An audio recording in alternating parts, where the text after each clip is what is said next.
Hello, and welcome to Mr. Saeed Rahmati's channel. In this lesson, which is the second lesson in the design tutorial series, Mr. Rahmati provides fundamental and basic teachings. So grab your pencil and paper and join Mr. Rahmati. Rest assured that this course is so comprehensive that you won't need any other classes. As mentioned in the first lesson, for basic design, we need a regular pencil, an eraser pencil, a sharpener, and some regular paper.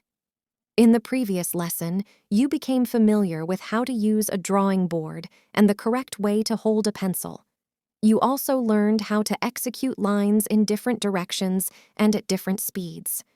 You practiced the technique of landing and taking off of the pen on paper, resembling the landing and taking off of an airplane on a runway.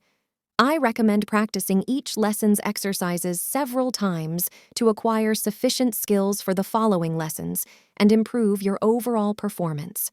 Rest assured, the secret to your success is practice, practice, and more practice. However, in this lesson, you will learn how to design a circle in a controlled manner. This lesson is crucial, and you must pay special attention to it. To do this, follow these steps.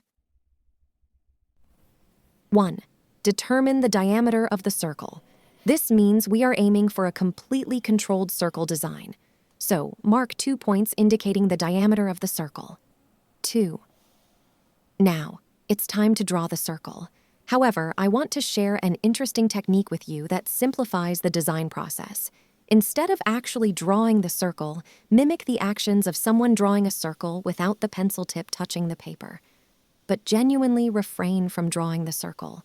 Start designing the circle without the pencil tip, making contact with the paper. Remember not to move your wrist and fingers. Your wrist and fingers must remain completely still, just like someone with a broken wrist wearing a cast. Do this at a speed, as if you were actually drawing the circle. When you feel you can draw the circle well, proceed to the next step. 3. When you've completed the previous step well, without stopping your hand, gently bring the tip of your pencil into contact with the paper. Note that you must do this without changing the speed of your hand's movement. Draw the circle lightly at this stage, and once you're sure your circle is correctly designed, you can increase the pressure of your pencil. The direction of your hand rotation does not matter. It can be clockwise or counterclockwise. You can even do this exercise in both directions to achieve more accurate results.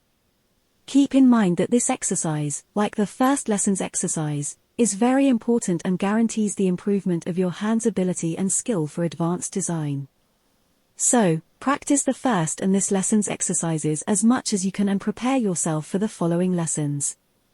If you follow along with Mr. Rahmati, you won't need any other classes, and your design skills will reach their peak in a short time. Just remember, the secret to your success is practice, practice, and more practice. Don't forget to subscribe, like, and comment.